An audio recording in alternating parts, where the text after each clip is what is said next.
We almost got past it. I was thinking we were hoping we would get Not past gonna it. happen. Yeah.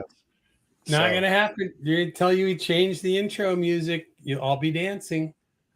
Brightens up my day.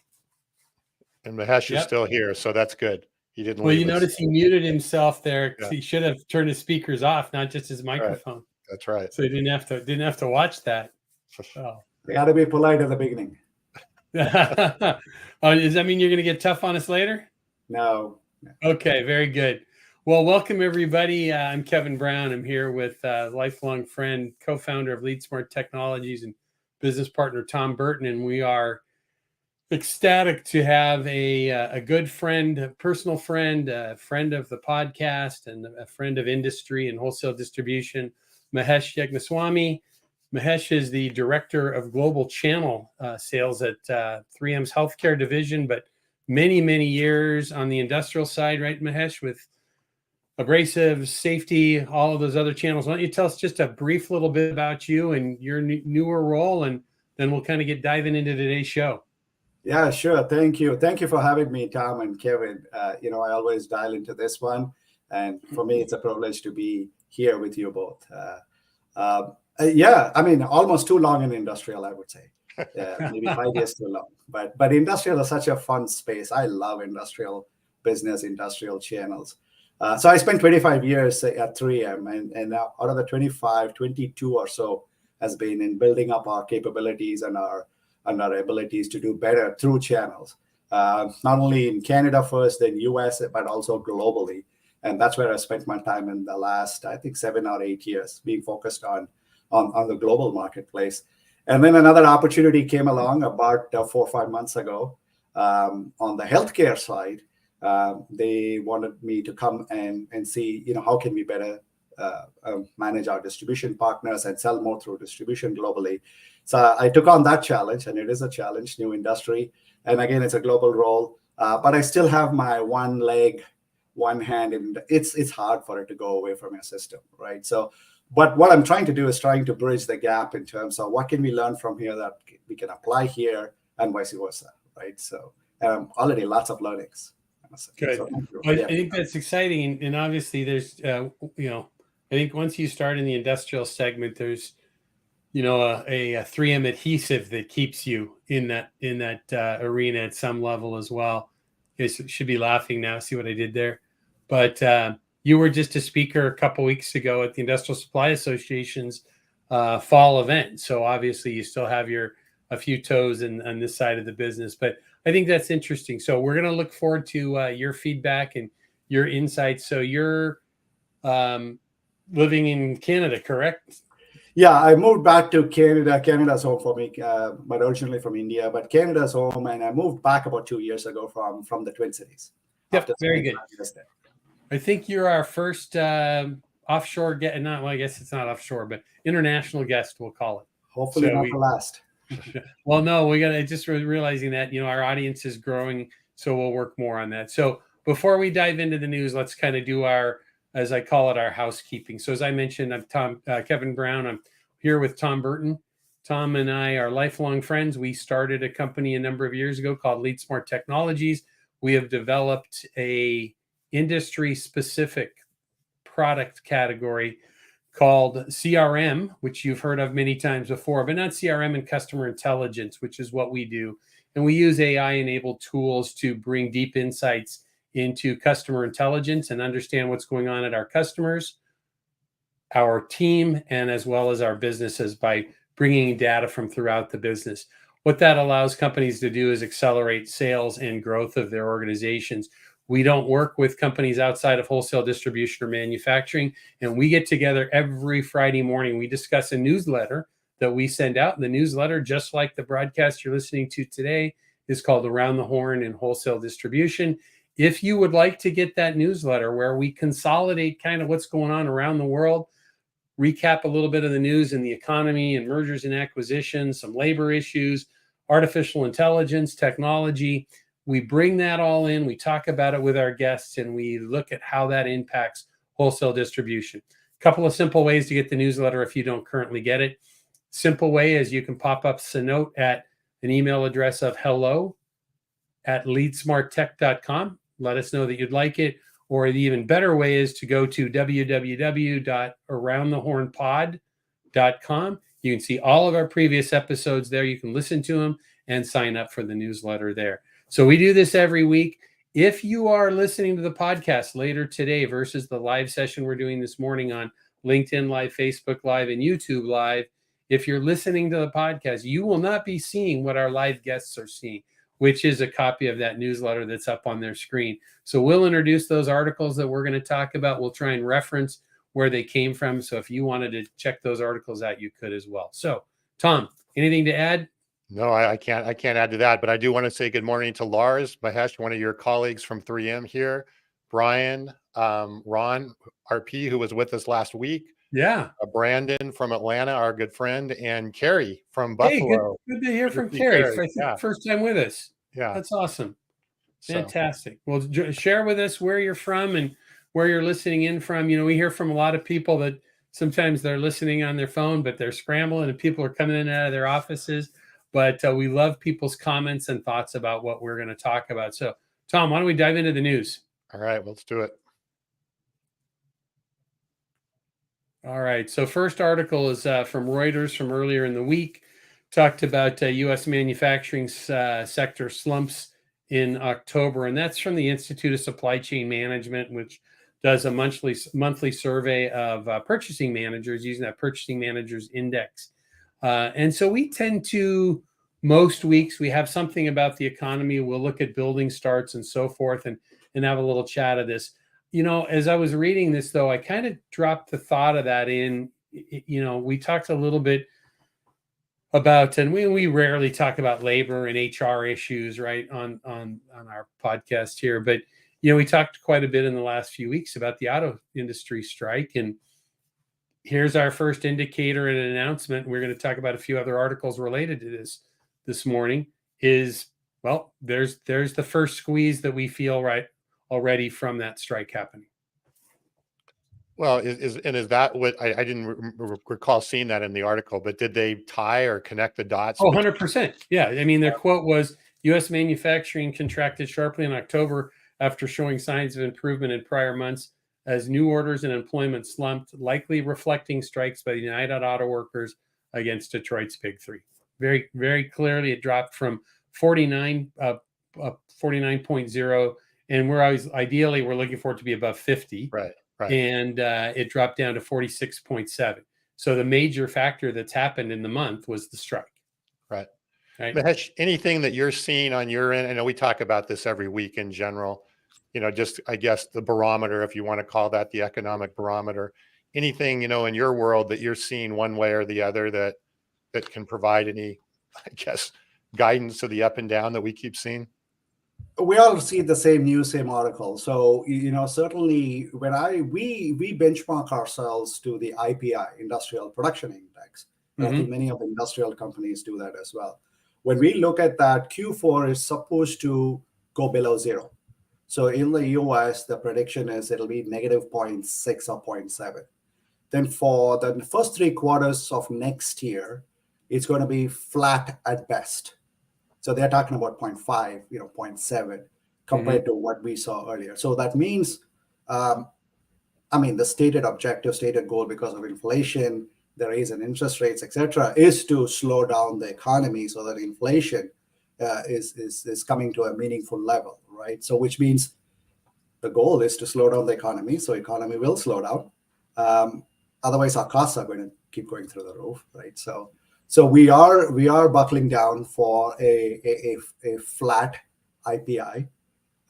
So any kind of mid-single digit growth would be exceptional performance, I would say, next year. Yeah. Mahesh, let me ask you a question related to that. We typically are talking on our podcast each week, mostly about what's going on here in the U.S., but you're responsible on helping develop the channel side of things for 3M in how many countries? Pretty much global. Global, right? Yeah. So, and I know we were talking a couple weeks ago, some changes going on in 66 countries that you had mentioned, and we won't get into that part of it, but hundreds of countries, right? So the reason I bring this up and ask this question is I talk occasionally in my conversations with regularly, obviously in Canada, some a little bit in Latin America, a little bit in Europe, we're talking to companies, but the sentiment in the US as we talk to wholesale distribution and for the most part manufacturing companies is, I'll stop short of saying bullish, but they're growing, right? They're not, they might be feeling, a regional pinch on something, but in general, the mood is good, right? Yeah. There's the sky is not falling, Chicken Little isn't running around. What's your take on that though globally? Is that a similar feel from distribution, or do you feel a little bit more caution that you see maybe in Asia or parts of Europe where you're dealing with people? Yeah, yes, exactly. U.S. economy has been doing well in general compared to, still it's holding on, right? Unemployment rate is low still, and etc. Canada is entering into a recession. We can feel that, we can sense that, and the data also supports that feeling. Pockets of the rest of the world are growing still, despite high interest rates, and those are the countries that are always used to operating in a high interest rate environment and high inflation, right? Like India, so they're comfortable with what's going on. Yeah, like India, for example, they're growing. Their economy is growing. The GDP is expected to grow around 8 to 9%. So highest big economy growth, right? So whereas China is going in the opposite direction. So pretty much every company that's operating in China is feeling the pinch of the slowdown of the Chinese market. So when you talk about other big economies, Germany always does well, and we'll talk a little bit about Germany in our export as well. Germans are great. Extremely interesting country, right? Extremely interesting country. They buck the trends very well, whereas France and UK to some extent seem to be following the traditional, up and down cycle, right? That happens. So pockets, I would say, pockets of different parts of the world are growing still, and pockets are either flat or below. So okay, I think that's a really interesting. Europe as such, Europe as such is being on a very flattish 1% growth type of an environment for a long time now, right? Overall, so I think that's a really interesting point, Mahesh, though, about countries that maybe are a bit more immune or under, not so affected by the high interest rates and the inflation aspect of things. I mean, that's very new to the U.S. For many, many years. And so, but other countries tend to operate or have operated that way for many years. It's very interesting when you start thinking about, hey, different dynamic. What are you used to? Do you have the muscle memory for those things already or not, which we don't really have here or haven't had here in what we're doing. So I think it's a great point.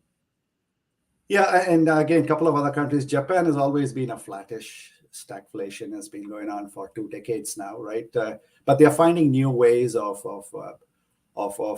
technology-wise. They are very advanced, right? So and then Korea has always again done well, I would say, despite everything else that's going on. They've been pretty innovative overall. So yeah, it's good. Well, before we jump ahead to the other article, a takeaway from this, which I thought was kind of interesting, is they referenced that this was the 12th consecutive month that the PMI remained below 50, which they just said obviously if it's below 50 indicates a contraction in manufacturing. But the reference point that I thought was intriguing here a little bit was that it's the longest stretch since 2007, 2009. They called the Great Recession. And so I look at that and I think, we hear this stuff, the discussion, maybe recession's coming next year, or then you hear other pundits talk about, are we already in one, or a mild recession that we're already in, soft landing, all of these things. I would throw out that this probably suggests at least, in this manufacturing segment is, 11% of GDP, right? So it's pretty major factor as we talk about this. This might suggest, that mild recession piece has been there for the last 12 months. As we're kind of looking at this already. So something that we, need to continue to pay attention to. So let's kind of jump ahead so that we talked briefly about the impact that was suggested of the UAW strike. Obviously, we saw earlier in the week that there's concessions that had been made and negotiations done. I don't think these agreements have been ratified yet, but strikes ending. There was a good, really nice, it was both a video and a transcript there in Yahoo Finance with the National Association of Manufacturers CEO, Jay Timmons. And he talked about that smaller manufacturers are already feeling the impact of this. I thought it was kind of interesting. He made a comment. He said, smaller manufacturers are having really difficult times right now. They're having to make the choice of keeping their doors open and laying people off, but then worrying about, can they get those people back? Now, it just kind of makes me think, I think RP's with us. Yeah, he's there. I saw him this morning, was with us last week.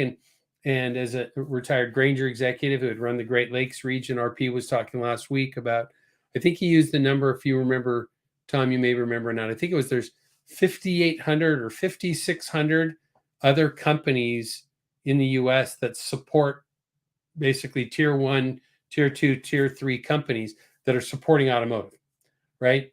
And that, interrelationship of that trickle down effect, kind of a big issue, right? That's gone on with this. And now we're seeing this from this challenge. I don't know what your guys' thoughts are. It kind of got me triggering. It's like, okay, this was projected. Now we're seeing it. Yeah, what he said, 5,600. I think what's going to be interesting here is, let's say the strike gets handled and they start to try and get back to business as usual. Well, it's one thing for the big organizations to get back to business as usual, but what happens downstream? Mm-hmm. As you said, right, if you lay somebody off or certainly shut the door, it's not like you just necessarily throw a switch and everything comes right back. Right. So is there sand in the gears, if you will, as a result of this downstream impact? Based upon what you just read, my thinking would be, yeah, it takes quite a bit to get the machine going again. Well, and I think this was probably a much shorter strike than we've seen in the past, roughly a month, I think it was. But you look at all of those, folks, whether it doesn't matter whether you make gloves in Pakistan that go through a distributor in Detroit, or your, Johnson Controls or Lear making an airbag. But right? You think of a month, right, for a small manufacturer, that's 2 payrolls. Big Right. deal. I mean, Yeah, that's absolutely. just, okay, 1 payroll, maybe you can kind of, get through it. You start to get to 2 and you're not sure about 3 and all of that stuff. And pretty soon you're in a situation. So, well, and it was intriguing with that, right? Is that the comment that was made by the CEO there of the National Association of Manufacturers? He said there's already 600,000 open jobs with the labor shortage that we have, which is, kind of intriguing with that as well. So there's this balancing act of, if I lay people off, will they come back, right? People are already having trouble filling positions. So there's this struggle. And then what does that do to the balance sheet of the company if you're keeping people on and so forth? So I'm glad to see this done. We talked a lot about whether, the concessions. We've got an article later today that recaps some of those concessions and the wins and losses, so forth. We have an article in the newsletter about that as well. But it's just kind of interesting to look at that. I don't know. Did Kevin freeze for you, Mahesh? Yeah. Can you guys hear me? Yeah. Yeah, we're good. Yeah. Okay, great. Okay. Yeah. I was just reading some of the comments. You even have international audience. There's somebody from Turkey there. Yeah. So that's good. Just going, my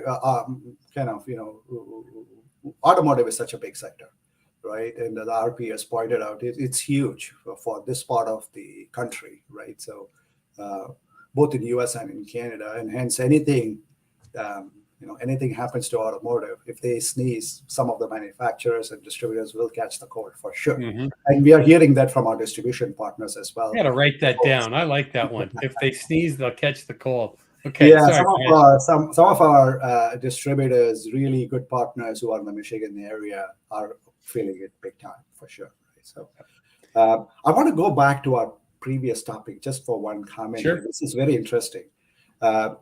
India and Brazil particularly, there's a huge move towards digital payment system, right? Mm-hmm. Which is, so a lot of the economy in the past was cash-based, unlike the developed economies. As they are transitioning to the digital payment system, which means with a phone, you handle everything. some of the economic growth I feel, so I'm not sure if all of the growth is real growth or what we would call as the black economy turning into white economy, which is the bad money that is not accounted for is becoming accounted for because of the digital payments. Okay. So let me ask you a question that actually goes with it. Man, this is behind the story, right? Yeah. So as you were talking about Latin America really moving that direction, Brazil particularly, yeah. right? And but that's been the mode in Africa for a long time, right? So is this kind of following that path as well? Well, we're talking volume here, right? Yeah. When you talk about 1.3 billion people, out of that, even if half of them are moving to a digital payments, we are still talking a population that's twice as big as the United States. Mm-hmm. And if they, till yesterday, they've been dealing in cash, but today they are actually doing digital payments, that's being counted in the economy because the cash generally is not, right? How much of that is fueling the official numbers? Is the question. Is the economy really growing? You can feel it, sense it, but that seems to be happening in a big way, particularly in India, in Brazil, and some parts of Southeast Asia. Okay. Such as Philippines, for example. Mm-hmm. So I just wanted to make that comment because that's nobody is kind of talking about that. Even the economists are not talking about, okay, what is the true growth versus shift from unaccounted for dollars to accounted for dollars. So before I lost that thought in the zone age. I think that's great. Kevin, I think that's something that we need to make sure we explore in future shows, because I think that's a really interesting concept, right? It's like sort of this underground financial transactions is now rising into the spotlight potentially that can be tracked and so forth. And which is very large in most of the developing economies, right? Yeah. Huge. Eastern Europe, Asia, Latin America, Africa, and Spain. So.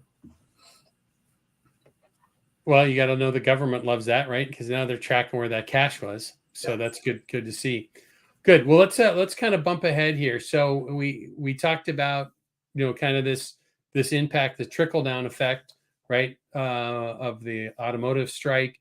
We kind of jump ahead to an additional story that we're sharing here from Reuters that talked about a German manufacturing company moving to now. If you take a step back and you look, and Tom, you made a couple of good comments about this, last week, is about, how sustainable could it possibly be when you're taking both skilled and unskilled laborers, right, in an auto plant, and saying we're going to pay you 25% more over a period of time.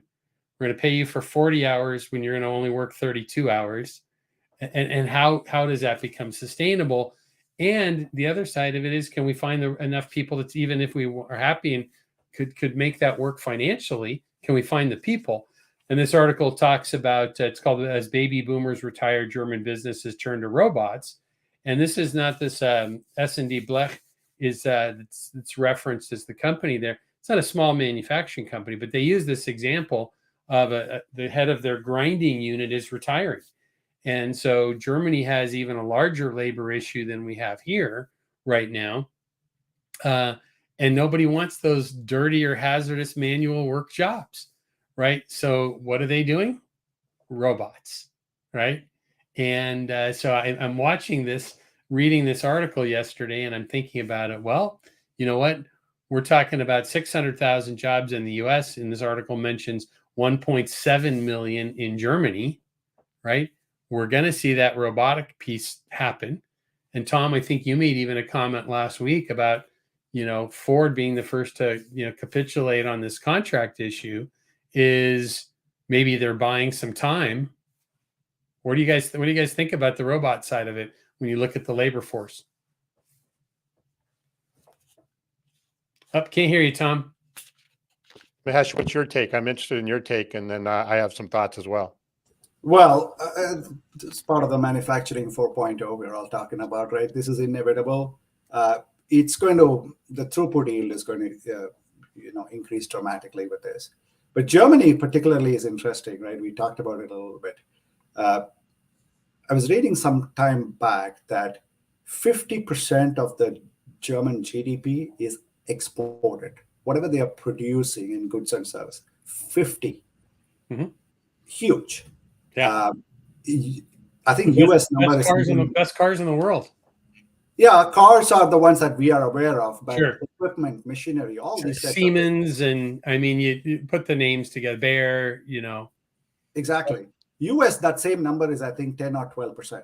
We are more of a a domestic consumerist Yep. economy in the U.S., right? But it's 50%, and I think Germany is the only country. When China ramped up its manufacturing, probably every other country exports decline in manufactured goods, exports, right? Germany is the only country that bucked that trend, and they kept increasing their exports over the years, and that's because I think they understood. They went to the went to the higher level of value. They didn't make cheap stuff. They kept increasing the value. Right? So Germans that way, I think, are fantastic in terms of showing the rest of the probably developed world, if you can call it, in terms of how do you continue to have a robust export economy, manufactured goods without sacrificing, without sacrificing. This means jobs. This means everything, right, for the local industry. So that's my thought there, Tom, in terms of we know we've seen Tesla, for example, very automated factories already, right, in wherever. I've seen pictures or where it's only robots that's building the car. There's no human there. Whereas if you probably take our big three, it's still obviously it's not easy to transform. It'll take years and decades, if not, to move to this kind of an approach. But Germans are a little bit more, I think, let's embrace the change and let's relearn.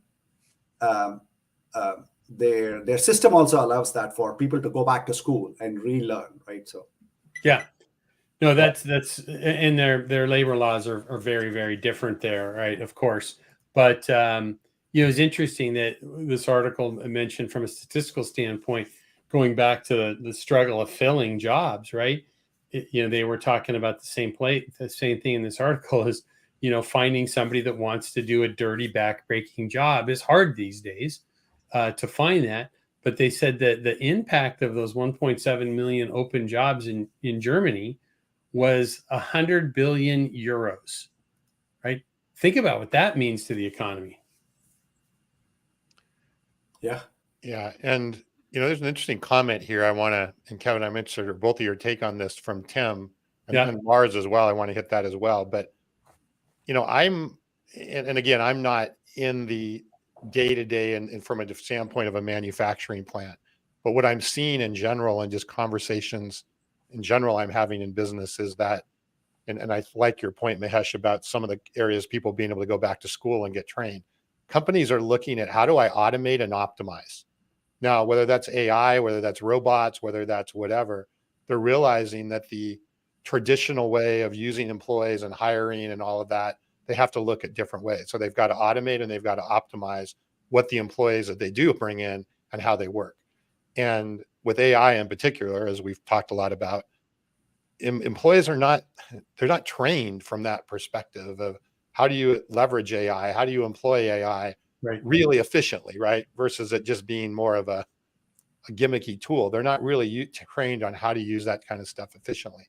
But I do think we're starting to see that switch. At least I'm starting to see that switch where companies are, okay, we got to take a step back. How do we use automation? How do we optimize? How do we optimize our workforce? All of those types of things.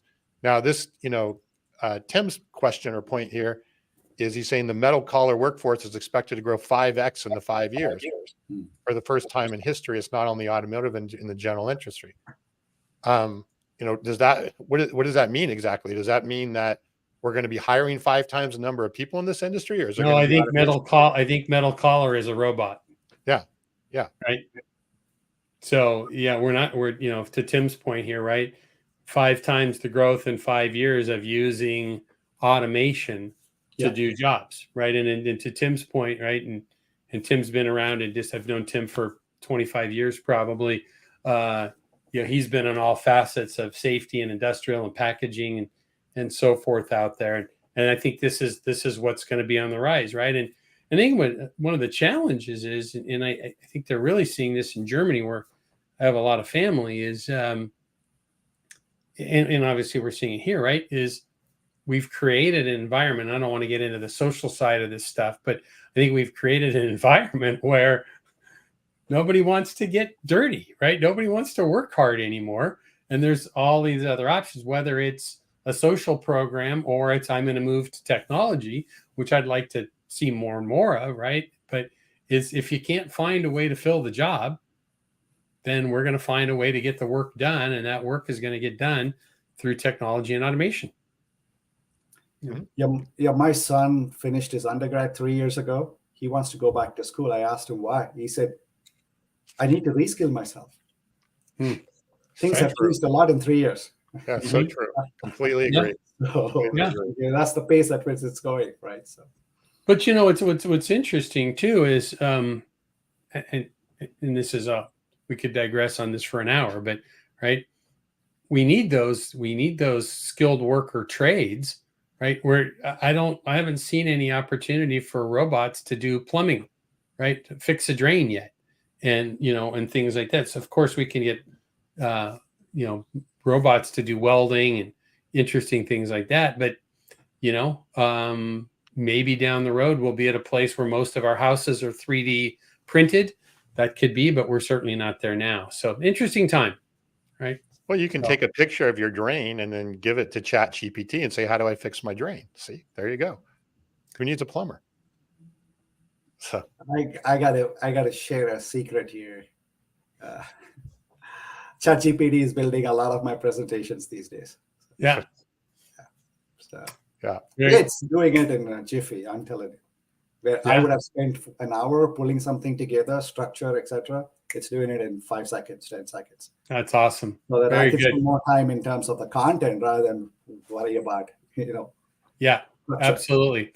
Well, good. So, we were talking here, Tom, you're going a little fast there to get a little bit ahead of us, but scrolling back. So, we talked about this move with the robotics and so forth and the labor squeeze and all of these things. And obviously we talk regularly throughout our broadcast about AI. And here we are, interesting timing.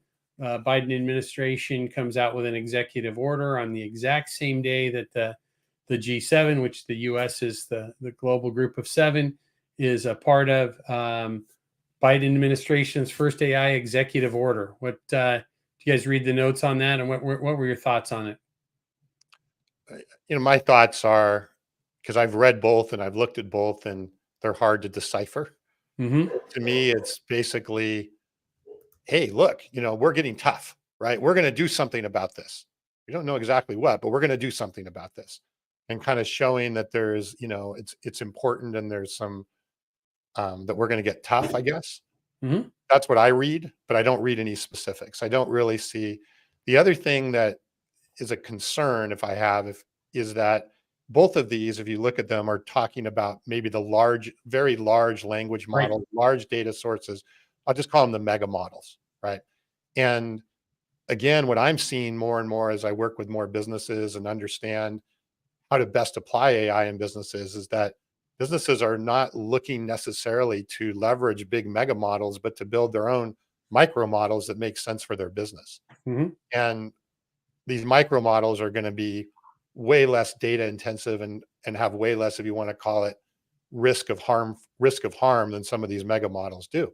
But my concern is that somehow all of this talk of regulation and code of conduct spills over and potentially gets in the way of companies being willing to innovate more with some of their, smaller things or whatever. We'll see. I'm not saying it's happening. We're going to have to see. But a lot of this is based around the mega models versus the fact that a lot of business application of AI is not going to revolve around these huge mega models. So we'll have to see how it plays out. But that's my initial take on what I've read so far. Yeah, I'm with Tom here. You got to have more teeth in these things. Otherwise, it's at a 50,000, 100,000 foot level. That doesn't really mean anything to an average consumer or average user of these kinds of tools, right? I think we almost have to go back to the beginnings of the internet when we didn't know what it was going to do, how it will be used. You have the good side and the bad side to it. We can learn a lot. And that wasn't too long ago, right? The government is always three steps behind the private enterprises and anything that we do, right? So only now we are getting, after 20 years, I would say, we're putting some teeth into the internet side of things, right? For example, how to protect data. In Europe seems to be leading the way in this more than America, right? So, and I hope this time around, U.S. takes the lead. I think Biden the U.S. needed to kind of show that we're not ignoring it too. Hence the reason it sort of came out on the same day. I don't know, but again, I wanted to spotlight this important comment here from Ron. Do you see that? Oh, stop it. But he says, there is so much opportunity with AI and day-to-day leveraging data that businesses have right now. And it is so true. And this is what I was just saying, right? Is that, in my opinion, the opportunity for AI is with companies' private or their own data and building models around their own data or even an industry data, but not these big mega models that are, have the potential to, have such, widespread harm potentially if used incorrectly. So go ahead, Tom. I'm sorry to interrupt. Anyway, so it's just again, I'm hoping that a lot of I'm just going to call it's a bit of noise right now. The noise around all of this doesn't cause companies to go, well, wait a minute, we got to slow down. We have to, I don't know what's coming, right? That, use it as an excuse to put on the brakes, which, if anything, we should be doing the other way around. Yeah. So I said stop it because I thought you were going to comment on Ron's first part of that, is that you were right again. RP is turning into the chairman of the Tom fan club. So we got to have some somewhere. So yeah, that's right. I'll keep you in line. Don't worry. But you spot on, right? And it's interesting. It just kind of makes me think of a couple meetings you and I have been in recently that we've been talking about, helping wholesale distributors build that internal piece where they can use tools like our technology to access all the other areas of data that they have within their company and kind of build their own model that they're using to use AI within their business. So some cool stuff coming with that. A couple things we should hit, right? We want to be cautious. Sometimes we get ahead of ourselves. We post these articles, right? And then we pontificate and we don't feature much of the information that's in there. So I'd like to do a little bit of that. So this in the US, this executive order, right, is basically it's a law without a law. It's the president saying this is what we're doing. Congress now needs to go step up and do the rest of the work on that. But they talked about 15 major American technology companies that had already agreed to put some voluntary safety standards in place. And I think it's important to kind of look at that because those same companies, right, are doing, all of those are global companies, right? They're doing business certainly outside of the US. I think that'll fit into this. But what this executive order is talking about, and it says requires large companies, it doesn't reference yet what a large company is, but they'll be responsible for test results and so forth. And they're referencing prioritizing the National Institute of Standards and Technology to put these standards in place. And I think the easy way to look at that for our audience typically, right, is, I have referenced this in the past. If you think about OSHA, right, OSHA doesn't set a standard. OSHA references outside standards. So they'll say, okay, well, look, there is NIOSH's responsibility for setting a standard for respiratory protection, or it might be, NIST or ASTM or whatever, and standards for abrasives or adhesives or cutting tools or whatever it might be. So I think that's what we're seeing the bend on this moving towards, is government's going to say, you're required to do these things. And what's going to come from that, I see Mahesh nodding his head, so I'm looking forward to his thoughts on this. I believe what we're going to see out of this is there will be an industry expert group that says, here are baseline standards that you have to meet if you have, and to Tom, your point earlier, which I think is spot on, is, large language models or maybe mega language models in this setting. You're going to have to meet these criterias, which the benefit of that, and why I dive a little deep on this, is that allows consensus for the industry to help set that, right? Because ASTM standards, as an example, right? American Society for Testing of Materials, it's not done in a vacuum, right? 3M has probably countless people on those those panels and so forth, working on that industry. So my take on this is, if we look at this 2 years from now, we're probably going to see this pattern after where we see standard setting versus hardcore laws. I agree. And the industry needs to come together and hold themselves accountable to certain level of standard for their own benefit, long-term benefit. Because bad actors will always be there. And they're going to, hijack their technology that these guys are building and pull the rug from under their feet otherwise, right? So it should be long-term strategic. Right. And this is one of those things, right, that we see is, a large manufacturer, if you go back to the OSHA example, right, they're not going to mess with things and that they're going to abide by those standards because of fines. But even beyond the fines is now there's a baseline standard that if I get sued, there is an industry standard that's abided by people, and my risk of exposure goes way through the roof in these settings. So I'm guessing that might be what we see. We have another article that just kind of goes right into what the G7 is talking about here with their meetings this week. I think last week, Tom, you commented on a little bit about this.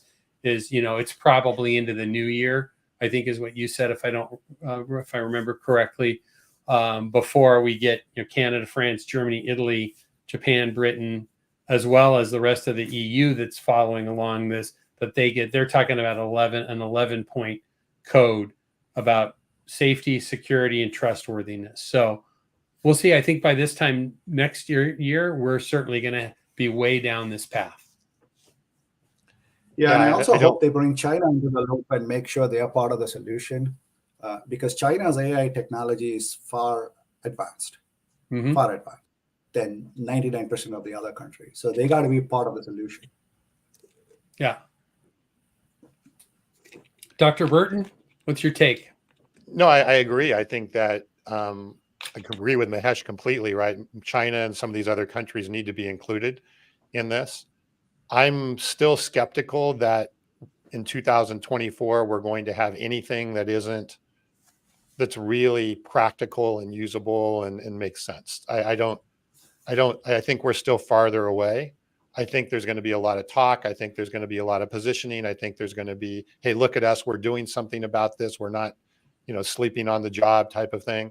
But as it really comes into a practical, and I tend to agree, Kevin, with your take, is that we are going to have to not only look at industry, but we're also going to have to look at use case. I think there's kind of a matrix of things here that have to be looked at when you're starting to, you can't do a one size fits all, because there's no way a one size fits all.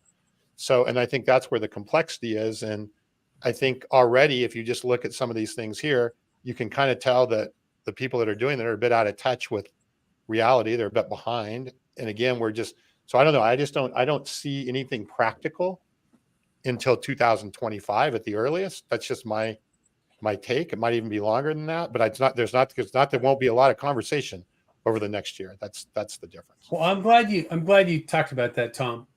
So a couple things. I got a question for you, but first is I read another article this morning related to all of this, and it evidently it turns out that the story behind the story, so to speak, on how this kind of came together was former President Obama was Biden's guy to go have all these meetings with these groups to get this first level for executive order. So Obama was behind that the backroom discussions and getting some general consensus for this first part of this, which is interesting. But I want to go back, Tom, to your comment about 2025, and I'm happy you brought that up. Is your take on that tied to a little bit, maybe, if we don't know what we don't know even about AI yet? There could be more things that we need to understand before it can be monitored closely, have standards, or be regulated more. What's your thought on that? No, completely. I mean, the AI was, AI, look at all this great things. Now we're starting to see, and I say starting, like in the infancy of understanding the use cases. and the practical, I'm just from a business perspective, the practical business use cases, Yeah. not to mention the practical consumer use cases that Mm-hmm. because it there. But we're just starting to understand and even get our head around what is even possible, I believe, from the use case perspective. Yeah. Then you combine that with the industry aspect that we're just talking about. It's there's just still a lot of unknown. So how do you regulate something when you don't really know how it's going to be used Mm-hmm. and how it's going to, be used to drive business and drive the economy and all the other things that we've talked about. So I just don't, again, and my concern, if anything, is if people go, oh, whoa, wait a minute, I got to slow down. I got to wait and see how this shakes out. Yeah. I've got to do Right. Don't that. worry about this. Right. Right. What was it last week? I'm all set until this gets, it's like that is, I think, the risk here of some of this noise. And Yeah. we don't know how long it's going to take to get to anything practical. So just use good judgment and move forward. I mean, that's my 2 cents. But I like that. I like that. That fits. I was saying by this time next year, I'm sure we'll see more by this time next year. But what we might end up finding out is that there's a lot of teeth that need to get added to this, right, over time, because we see use cases change and some of the technology change. Yeah, Kevin, Tom, I'd say, the industry will never stop innovating. Sure, So right. we'll never know everything before we say, right? So based on what we know, you got to put some regulations to make sure that that technology is not misused or hurting people in some way. In the meantime, as that is rolling out, the technology is going to improve, right? So you got to, it's a cat and mouse game, right? It's going to keep going for a while until it reaches a certain amount of a certain level of plateau, right? So right. when the change or the rate of change slows down a little bit, right? But till then, we can't just wait to put these things in place, right? And we'll never know all of it at any point in time. Yeah. Yep. Agreed. Good. Hey, before we jump ahead, just a little reminder that we do each week during our broadcast here is if you're listening on our podcast, which we're on all the popular podcast formats, whether it's Spotify or Apple Podcasts, Odyssey, wherever you might listen. What you're not seeing today is that Mahesh, Tom, and I are sharing with our live audience on our screens a newsletter that we publish every week. And so sometimes I have to remind myself that we need to reference this during the pod, is that some people are just listening. So if you're just listening, we're discussing the Around the Horn and Wholesale Distribution newsletter that goes out every week. We try and, as we talk about the next article, reference where it's from. If you would like to get access to that newsletter and you don't currently get that, please reach out to us. You can do so at hello@leadsmarttech.com and say you'd like a copy, and that'll get out to you every Friday morning, bright and early, or aroundthehornpod.com will get you access to all the previous episodes as well. And then if you'd like to see the handsome faces that we have each week here live, you can catch that on YouTube Live, LinkedIn Live, and Facebook Live at the Lead Smart Technologies sites or pages there. So little guidance on that quickly before we jump ahead. So Tom, next article, what are we talking about? Marketplaces again in the B2B world, right? Yeah, and I know we're running kind of short on time here, so maybe we can combine a couple of these. But I think this article, this B2B marketplace and the proliferation, and I apologize, I think the link didn't work in the article if you tried to click on it. But it's, they're talking about the proliferation and growth of B2B marketplaces to over 1,000 in 5 years. I think that this is a great example of what we were just talking about. The B2B marketplace proliferation, in my opinion, will be driven by very, very focused, vertical, specific use cases that can then be augmented with AI or technology to provide a really good experience for those marketplace users, right? This isn't just going to be, I'm going to replicate Amazon. This is going to be, how do I build marketplaces that not only provide the right products for the industry, but can provide a level of service and insight and knowledge and capability through right. Tom, you went away. Again, another example of use case and another example of, these are a kind of a micro use case, if you will, for these different. So I think that the opportunity for marketplaces gets and you're not just a me too, right? Now you can proliferate, but not be a me too. I believe that is what we're seeing here, and certainly how that will end up playing out. That's good. That's good. All right. Well, every week then we'll kind of move ahead from that. We talk about we have an article called Tech Talk this week. It was pros and cons of AI generated content. Mahesh made a comment earlier about how he's using ChatGPT and other tools to build presentations.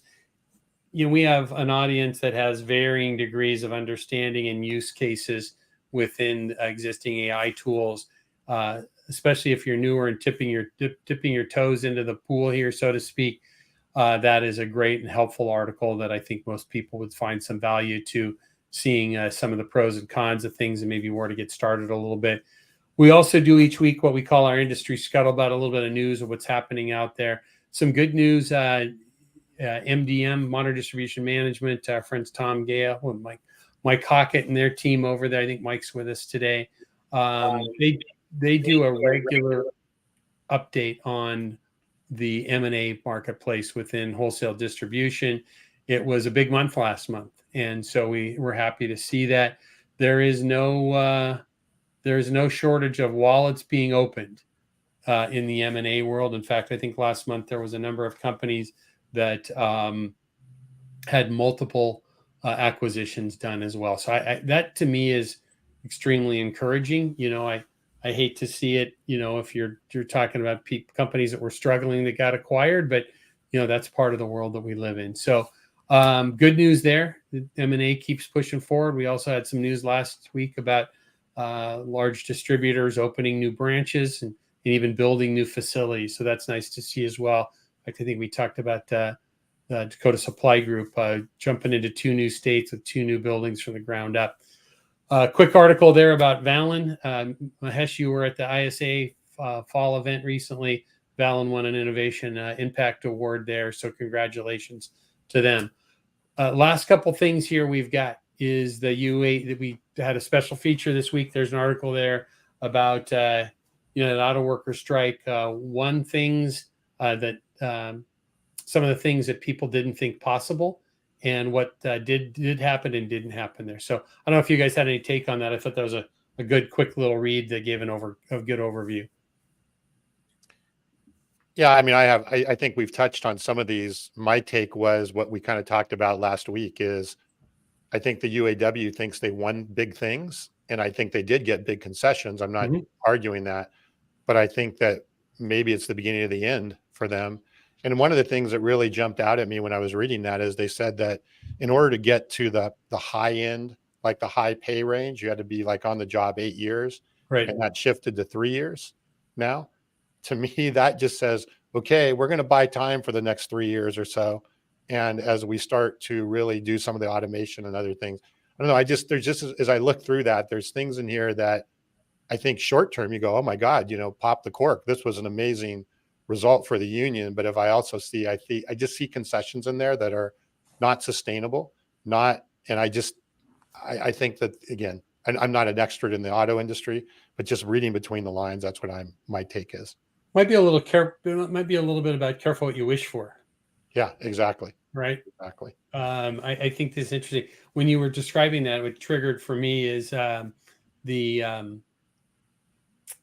at the tech world, right? People leaving after 9 months, 12 months, 14 months, and job hopping to the next, well, I want to work on this, and that company's doing this, and this company has a little bit better stock options. And I think now that may be a little bit of a trickle down that we're seeing over here is, well, I need to be there 3 years to vest or whatever it might be. So interesting time related to that.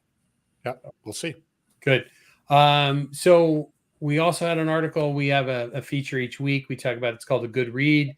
And I saw an interesting article earlier this week that I read, and I hadn't seen anything that Jack Keogh is just a staple in industrial distribution and wholesale distribution for as long as I've been around. I think I met Jack for the first time in the early 90s. Mahesh, do you know Jack Keogh? Yes. Probably do, yeah. Yes. In the Boston area there, and just a stalwart in this field. And he wrote a nice article about the cost for lack of succession planning. And so many of our customers at LeadSmart our family-owned businesses, multi-generational businesses, and so forth. And we see that, especially when you meet with some of the folks that are part of buying groups and active in trade associations and so forth, do a nice job of succession planning. They've got tools that maybe their trade group or buying group helps them with. But boy, there's some things to look at of the hiccups and the challenges that come by not doing that. And Jack wrote it's a short article, but a nice article there. So good to see some stuff from him. So, okay. So before we wrap up today, which we're heading into, I just saw an update on my phone come through. The jobs report is out, and we've been talking a little bit about the economy and a mild recession potentially and so forth. Unemployment is at its highest rate since January of 2022, which reinforces the Fed not raising rates earlier this week, and maybe is the first inkling of a Fed go away for a while, and think about rates stabilizing and then dropping if that were to hold up. So. Yeah, there's a comment here from RP earlier on, right? There's so much opportunity. The one that says, "Great job, Kevin." That one? No, the one that about the opportunity with AI in the day-to-day. He's absolutely right. I'm seeing that in the healthcare being used a lot by both manufacturers and distributors working together in terms of leveraging those algorithms to tell us what the immediate future is going to look like. That's the whole predictive thing about analytics and using that data to tell us what is going to happen. And we verified and validated some of those hypotheses. And lo and behold, 9 out of 10 were true. Wow. When you peel back the layers and really go back and work with supply chain, work with operations, yes, this is going to happen. Okay. Now that we have understood that it can be right more than wrong. We're working together with with our industry partners there, external partners, to make adjustments together. Us and the distributors, so that the hospitals, the patient, who is our ultimate customer, is not going to feel the impact of anything that happens. Right?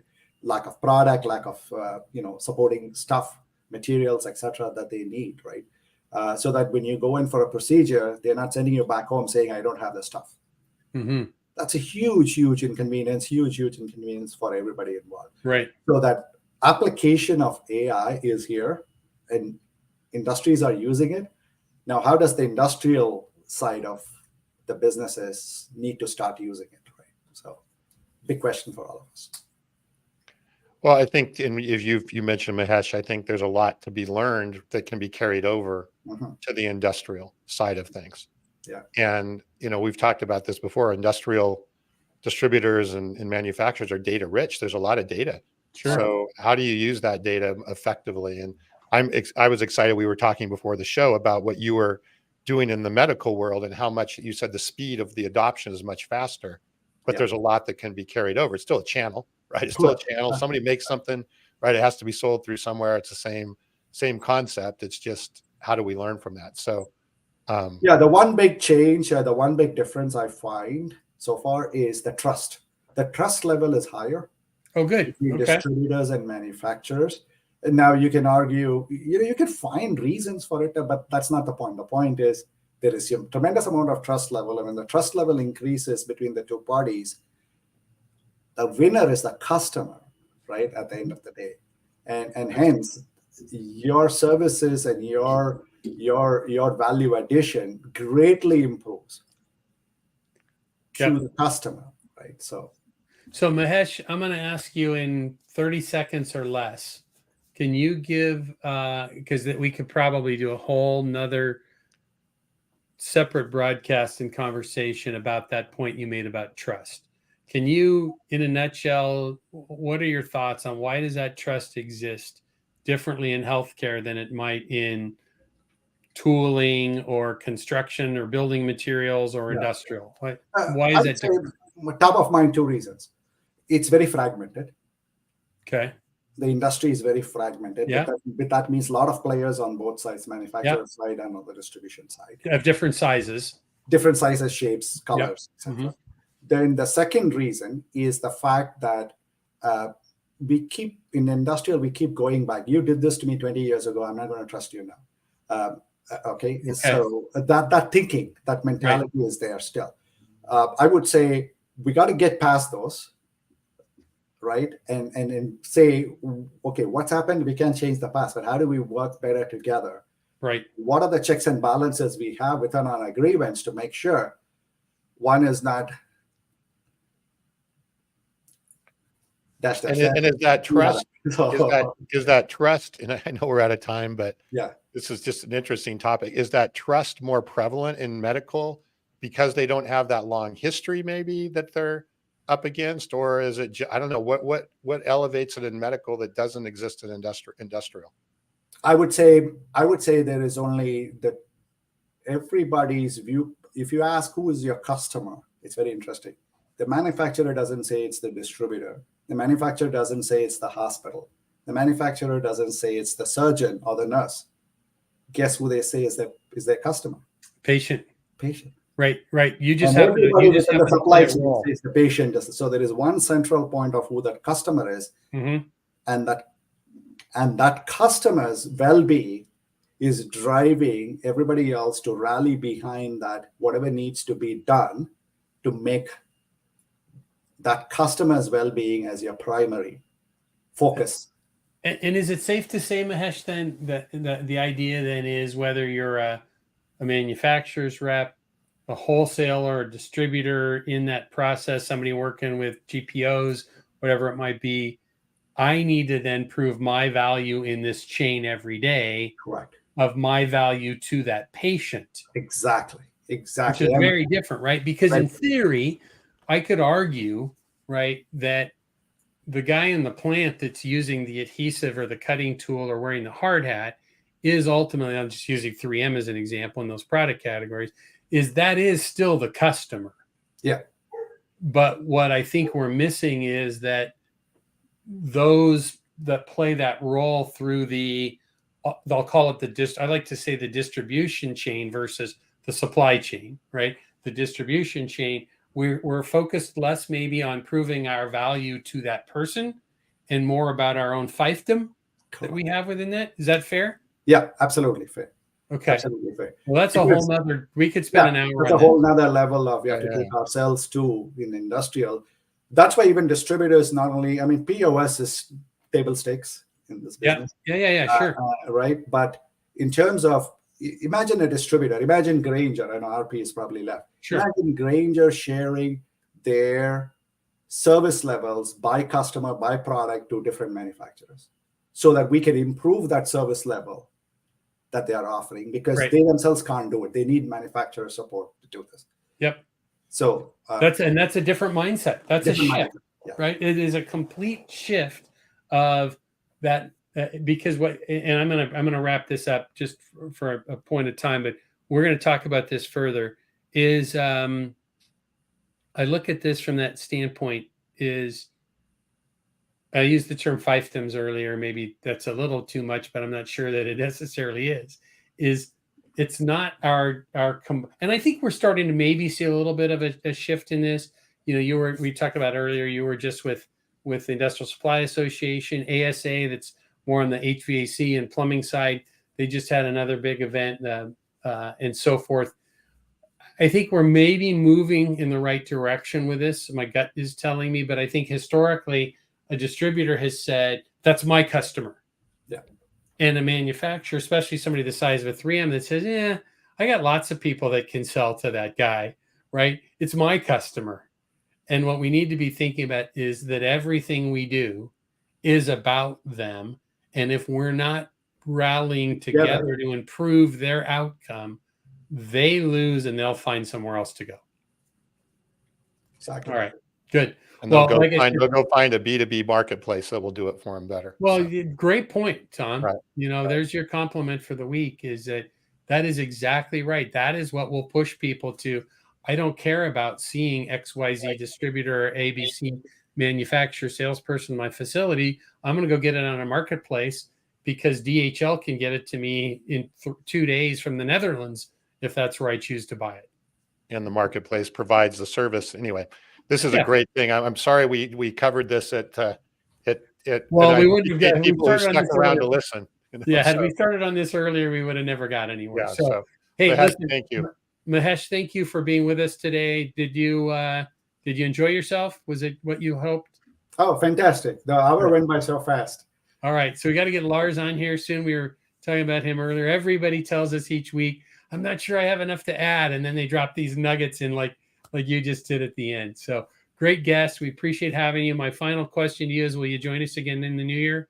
I will. This is a wonderful, wonderful opportunity for me to share my thoughts and hear people. So thank you again for having me. Great. So as we close, again, Kevin Brown, Tom Burton, Around the Horn and Wholesale Distribution. We do this every week or nearly every week. We have a little hiccups once in a while with travel schedules and things, but we appreciate you being with us.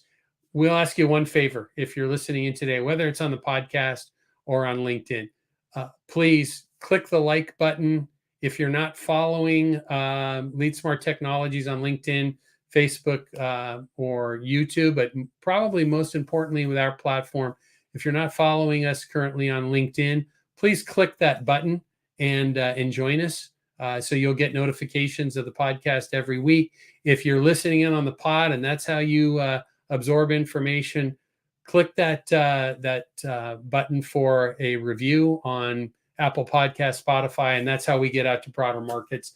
We had, I think, here today, 3 or 4 different countries at least represented that was with us live.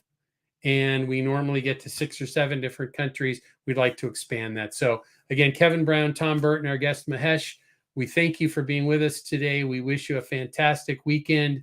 Be kind, enjoy yourself, do good things, and be safe. Thanks, everyone.